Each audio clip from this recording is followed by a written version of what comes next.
Yeah, for sure. We're using this as a bonding experience.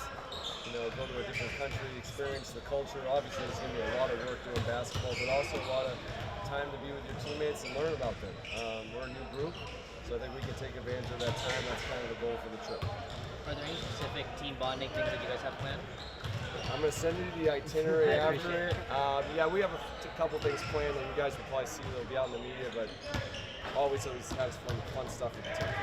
Have you been on any neutral site games before, and if so, what do you remember about the experience it was? I've been on a ton of them in my career, all over the place. I mean, I've been a lot of different areas. You know, one thing you always realize when you get to do this is that the NBA doesn't get to go to every city, so we're probably going to go to a place where this might be the only time where some kid maybe sees an NBA game. I think that's pretty cool. I know that I was lucky because I grew up in a city that had a team, but not everybody does. There's only 30 of us, so especially in like you're up in Canada, only has one city. Probably a great experience for the kids in Montreal and the fans of the NBA there. Coach, I know you praised Bub and Keyshawn for their competitiveness as far as training camp.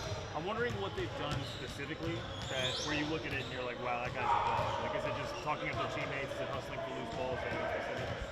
I think it's just their little intangibles, the hustle plays they make, diving on the floor, getting a contested rebound, running the court, things that you can see that they want to win, and also supporting their teammates. These guys are great teammates.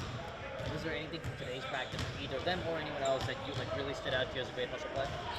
Today we were a little bit more controlled, so we didn't have as much of that, but all of our guys have been great with that stuff all week. And I know you praised Alex's defensive versatility, like the main thing you've been looking for. Offensively, is there anything you've liked from him so far? I think we saw this pretty early on, was his unselfishness, his ability to read the game and make plays. He's got a good sense for that for his age. With Alex, like, where are you guys really trying to focus on? Defense. I think I said a few times already, but that's where we're going to try to establish him. That's what we want to establish as a team. We think that's a strength of his. Obviously, he's going to have to learn the NBA and go through some of that, but like defense is number one. On offense, what do you consider his greatest strength? I think I just said it was the playmaking, the passing, to be able to read the game. Yeah. Long. Very long, very physically demanding. But it's been fun though. Finally got the whole team back. So playing with everybody, getting to know everybody, it's been fun. So how was the level of competition and just overall skill compared to the games that you played in summer league? I mean, it's about what you would expect. These are people that have been in the league for 2 years, 5 years, 10 years, and somebody I think 13 years. So I mean, obviously the guys are much better, they're much smarter. You got to really kind of be on your P's and Q's every second on the court. Did 𝗙𝗢𝗟𝗓𝗡 lose a bet to you? Yes, he did. Lost a very important bet to me. Came in here, I had to wear a Ravens jersey, as you all have seen. And I enjoyed it, every second of it. Is the same jersey you wore to the game? Yes, it is. To follow up on Josh's question, when you talking about the differences, we're playing with some of the vets now. What are some of the adjustments you find yourself having to make coming from the summer league experience to a couple days of training camp? You can't really rely on like your physical ability to get you all the way there, because like I said, these guys been here before. They've seen a bunch of people. Just use me for example. They've seen a bunch of people 6'5" that can dribble, pass, and shoot. So you gotta kind of use your mind a little bit more to try to get that advantage over them. The front office has said that they want a lot of these veterans to kind of lead by example. What have you picked up on just being around them for a few days, watching how they go about their work? I picked up that they're really intentional in what they do.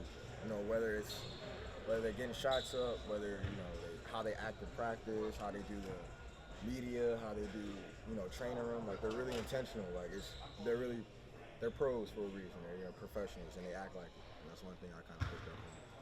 Some guys talk about, like, earlier in the career they had like their vet that really helped them out. Do you have one or two that have particularly helped you out so far? I got like 4.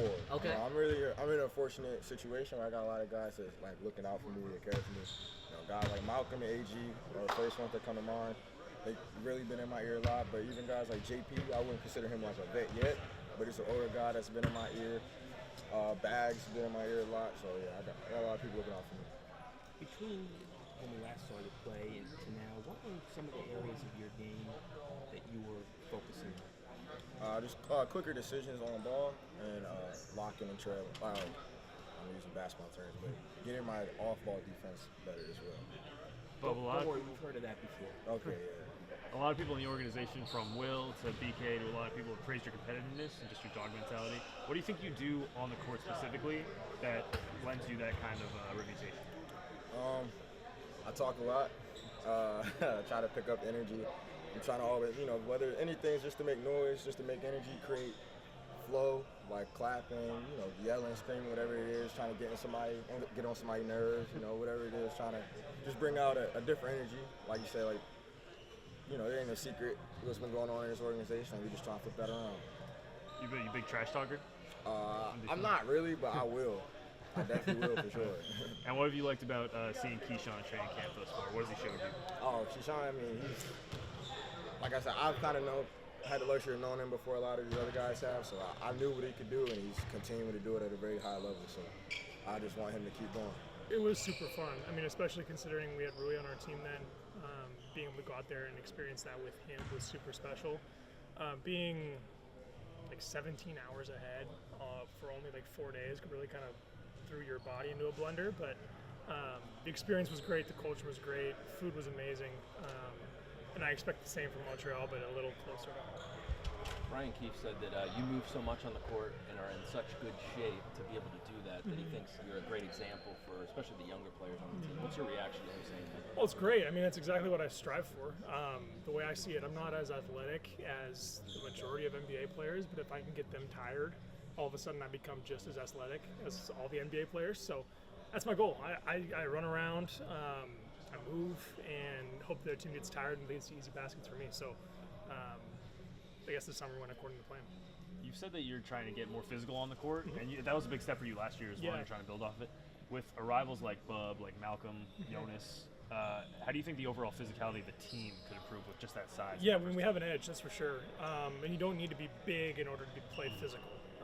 And obviously Jonas is big and physical, Malcolm big and physical, but Bub plays with an edge. And you got to have both in order to really make your mark physically on the court. So I'm kind of taking notes and looking at those guys out of the corner of my eye to see if there's anything I can pick up along the way.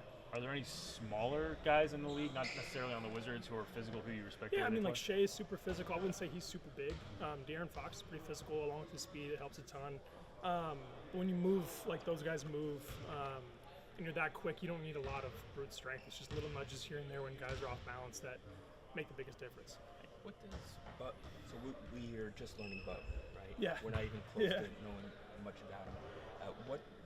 What is his edge like? What do you mean? He flips the switch, man. Like, he is the most friendly, like, talkative, bubbly guy off the court, and then as soon as the ball goes up, he turns into a killer. And you want guys like that on your team, and you hate playing against guys like that on other teams. And Bub doesn't know any better.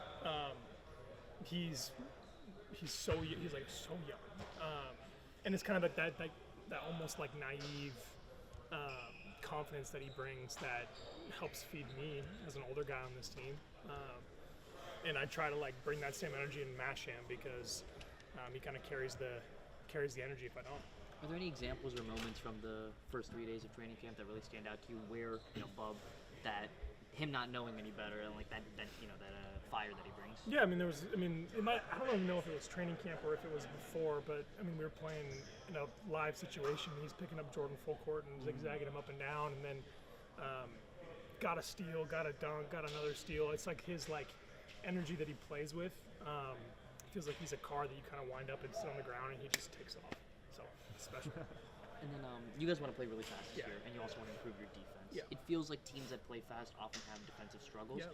How do you counteract that? That's a good question. And it's all through your mentality and the way that you carry yourself on the court. BK has challenged us over the last 3 days to, in order to be successful and to do great things, you have to do hard stuff. And running up and down the court and getting to the corners is hard, and then getting yourself back and playing really good defense and talking while you're out of breath is also really hard, but that's what good teams do. And we have to kind of choose that path early in order to set the standard for what we want to do.